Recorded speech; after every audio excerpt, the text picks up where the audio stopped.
NEMA has now put the number of internally displaced persons in Nigeria at over 750,000. Many are of the opinion that that's just for the papers. Then unofficial reports makes it millions of Nigerians, not only within the shores of this country, but outside Cameroon. Now, the most saddening part of it is that Nigerians have now become refugees in their own land. Okay, thank you for joining us on the concluding part of Core Digest Thursday as we look at rising insecurity and the road through the 2015 general elections. I'm joined now by PDP gubernatorial aspirant in Lagos, AKINTOYE BRANCO-RHODES. Good morning and thank you very much for finding time to join us. Good morning. I overheard in one of your interviews that one of the reasons why you're running for governorship is to bring federal presence to Lagos.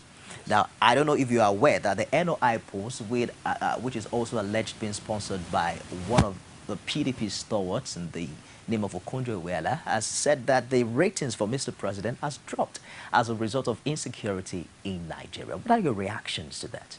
Well, that may be true because the rising threats of security must be a source of concern for any responsible leadership.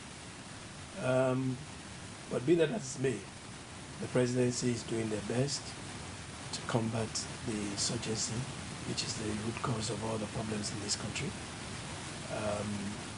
And I think if we talk about the Boko Haram menace, I think it is going to take a collective resolve of all Nigerians to rise up to this challenge. Does it baffle you at all that there are millions of Nigerians who are now refugees in their home country? It's so sad. That's a very sad turn of events. But every country goes through challenges and they have to sort out routes or best ways to handle their challenges. And I think Nigeria is on a learning curve. We need more Nigerians to be patriotic. We need more Nigerians to see the challenge as their challenge.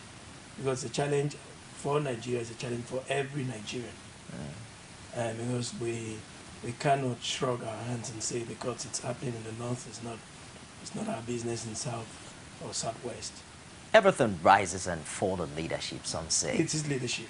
Would you classify this as a leadership problem in Nigeria? I would classify this as irresponsible political leadership is responsible for this. And I take that from the AC perspective. We know the water that's gone under the bridge. I'm not going to go back, take us back memory lane, but you know the APC or the AC or whatever they're called now really politicized this Boko Haram issue. But Mr. President, of course, should be in charge at this particular time. Let me just lay a background for what I'm saying. They laid the foundation for the crisis that we have because they politicized even the crisis. Now, as responsible statesmen, we would have expected them to see the interest of the Nigerians that are suffering and now be the rallying point for all leaders to come together, regardless of political divide. Okay. Because it's a crisis of the state, which must concern every responsible leadership in Nigeria. Okay. And the president takes the bulk of it, of course, because the buck stops at his desk. But it's no time for politicizing a divide that we can avoid. Well, there are calls now, especially, we took a report earlier, Bright, if you can find that for me, from the MCL, Yola IDPS, that's the report, talking about what the situation really is like in the camps for internally displaced persons in that part of the country. Many are calling for the resignation of the CDS, the Chief of Defense Staff. Many are saying that in developed climes, it doesn't even get this bad before responsible leadership bow out. Yeah, you know, that's a sad reflection of our political evolution. All in normal climes, when circumstances get threatening like this, somebody must take responsibility. Exactly. So I stand with those who are asking for resignation, if that be the solution, yes. But we need people who understand the responsibilities that they hold. Any office comes with privileges, but it also comes with responsibilities. And we need people who can understand and locate responsibilities in crisis. Okay. And know where they ought to stand in such situations. Are you baffled at all that all of this is becoming active again as we count down to the 2015 I think elections? it's all politics. This is why I took a strong frown at the political leadership and their roles in overheating. You're not in any way suggesting that APC is behind all of this, are you? No, well, we can only judge them now by historic actions. But in time past, when we've had this menace rampaging the country, we've had them take extreme political positions rather than patriotic positions. Does that make them the cause? No, I'm not saying they're the cause. I'm saying their reaction only exacerbates the situation. It doesn't encourage it. Now, in times of crisis, the political leadership of any nation must come together to take head-on position on curbing the crisis, not inflaming the crisis, not further dividing the country. And that's why we need statesmen, not politicians.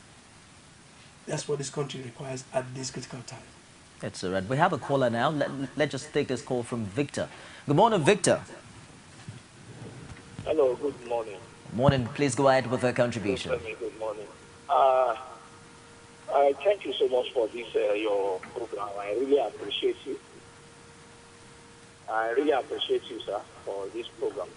And like what the man there is saying, I think he's the aspirant from PDP from Delta State, from Lagos State there.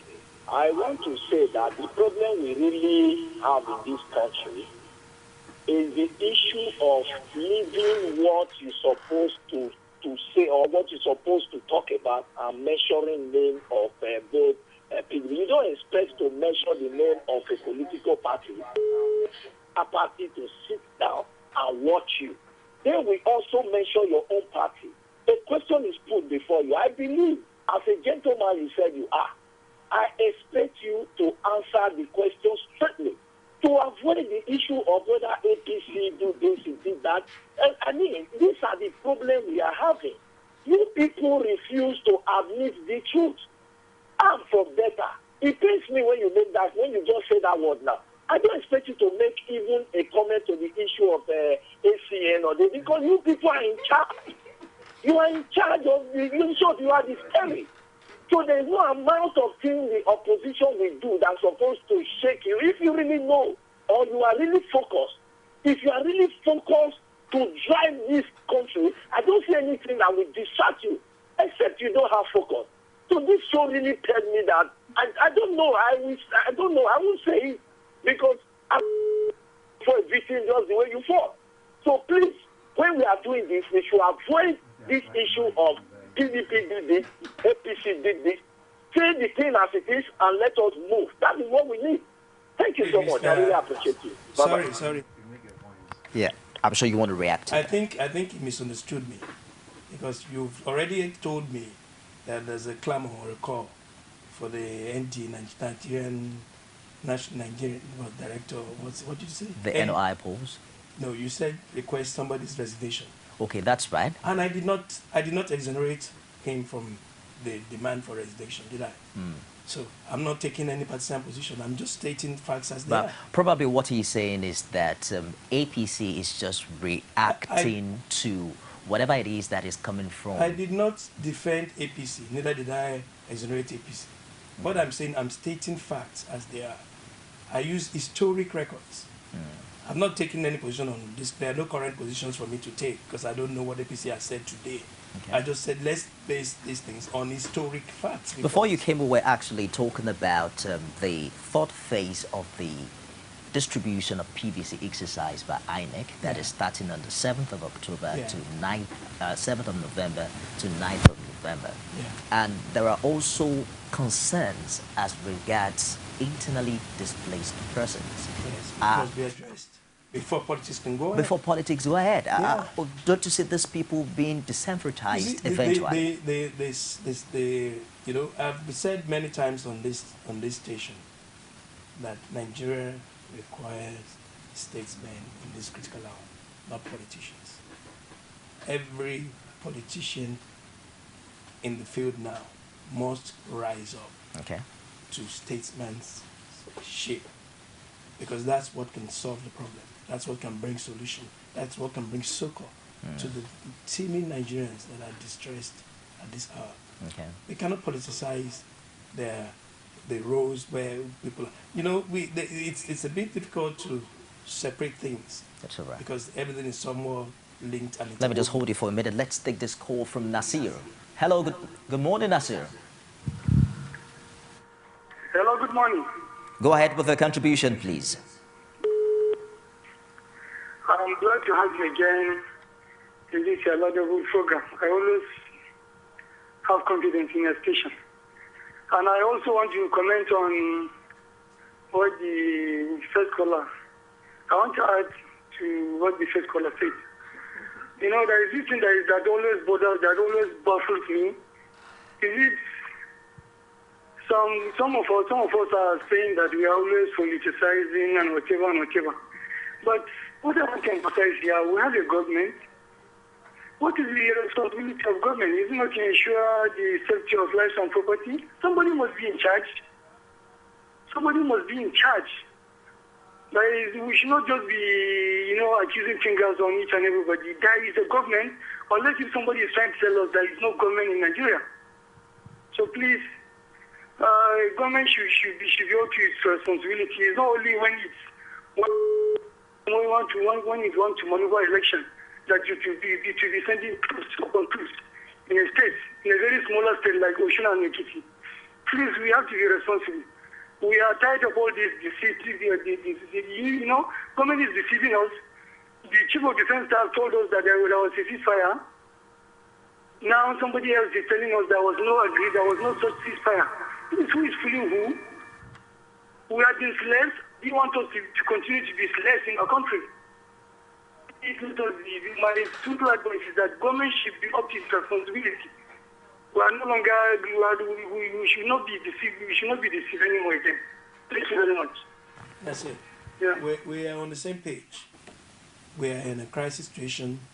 Those that are in charge should take responsibility to solve the problem. Which involves Mr. President. Yes, everyone that's responsible should take their rightful position to find solutions. What we don't want is people worsening a bad situation. That's what I'm frowning against. INEC has listed Adamawa Yeah. and Borno State amongst the 13 states where the PVC distribution would take place between 7 and 9. Yeah. How feasible is that? Well, you see, the thing is that, must we really go ahead with elections in those states? Okay. That's the question. Can we really have elections in a crisis, in a breakdown situation? INEC should be able to answer that question for everybody. But then, if elections do not hold in certain parts of the country, how acceptable do you think the rest of the elections will be? That is the reality of the times. And you can't hold anybody down for that. If the circumstances on ground do not permit or do not permit for credible elections, what do you expect the organizers to do? It's not their fault. It's just a reality, and it does not in any way undermine the integrity of all the other elections that we hold. You said the position of many, of some concerned Nigerians. Just before that, let's take this call from Yahya. Good morning, Yahya. Yes, it's correct. Yeah, go ahead with your contribution, please. Okay. Yes, good morning, sir. Morning. I'm thanking you for this organizing program. So the man with you there, the man is not even politicizing the security in their country. It's not the APC, the head of state. The APC is not the head of state. Muhammad Buhari is not the chief of defense staff. He's not the chief of armed forces. He's not the one controlling police. He's not the one controlling DSS. Who is in charge of controlling DSS, controlling the security? He's not the PDP, the leader. So all these claims, counter claims on this opposition, is not welcomeable in these our democratic rules. I'm appealing to the government there. They should set policies aside. If they are sponsoring Boko Haram, they should let people know. They shouldn't be disturbing us, deceiving us. Look at some person criticizing, say, is it the APC that withdraw security aid from the speaker that deserted? Why must that man be saying that it's Buhari, is all the APC is the one causing problems, do all this? I mean, talking to you, I don't belong to any political party. So what I'm saying in Nigeria is the PDP causing those Boko Haram. I can critically say it. They are the one causing the problem of Boko Haram in Nigeria. They know about the Boko Haram, what is causing Boko Haram. If you look at the way, if you want to even say that, or you want to say the people causing Boko Haram, look at the state that the Boko Haram is affected. It's not the APC state. Who would like to be belong to a losing state? When you have people there, you have to say all these things, to say something straightforward. Say where the security lies on. When your men are not there, you ask him to resign. You are put another one there. You can't be putting somebody who is not in this country. What for your contribution? It's not a state. It's all right, yeah. Yeah, thank you for your contribution. You must have really touched the chord. Maybe I should give you a minute to clarify your position on all of this. My position is whoever is responsible should be held responsible. That's my position. You see, possibly... And if we're talking about governance, there is a commander-in-chief of the state who is the chief accounting officer of the state. Okay. That's the president. Yes, it cannot be exonerated from what's going on, but he cannot take all the blame where the system is extremely politicized. That's the truth. Because in every crime where there is a threat to security of state, of citizens of a state, it's not the president's fault. The president will take responsibility for as far as he can go, and the rest, the leadership of the state. Now, every vested interest will rise up to defend the state. Would you say that Mr. President has failed Nigerians in the area of insecurity? No, he hasn't. It's all right. AKINTOYE, BRANCO-RHODES, I'm afraid that that's how much time will permit us to take this hour. I'm sure you had challenges getting here, but this is a place to be as we count down to 2015, and we hope that you'll find time to join us again. Yes, certainly. Okay, so he just said that. We hope to have him again on the show called Digest, where we'll also hear about his plans and what intentions he has for Lagos State. Of course, he's a PDP gubernatorial aspirant. That's the show today on Thursday. Do join us again tomorrow. I am Nifemi Oguntoye. Watch out for a repeat broadcast at 12 midnight. And of course, you can watch this show on YouTube. It's youtube.com/CoreTV. Leave a space and news. Stick around for the top of the hour news. Nigerians are expected to seek out the best. 2 words to describe the activity. The Yoruba Unity Forum is conducted. Be the first to know. From the north, south, east, west, and around Africa. Presidential we break the news. Now you can catch all the actions live as the news breaks.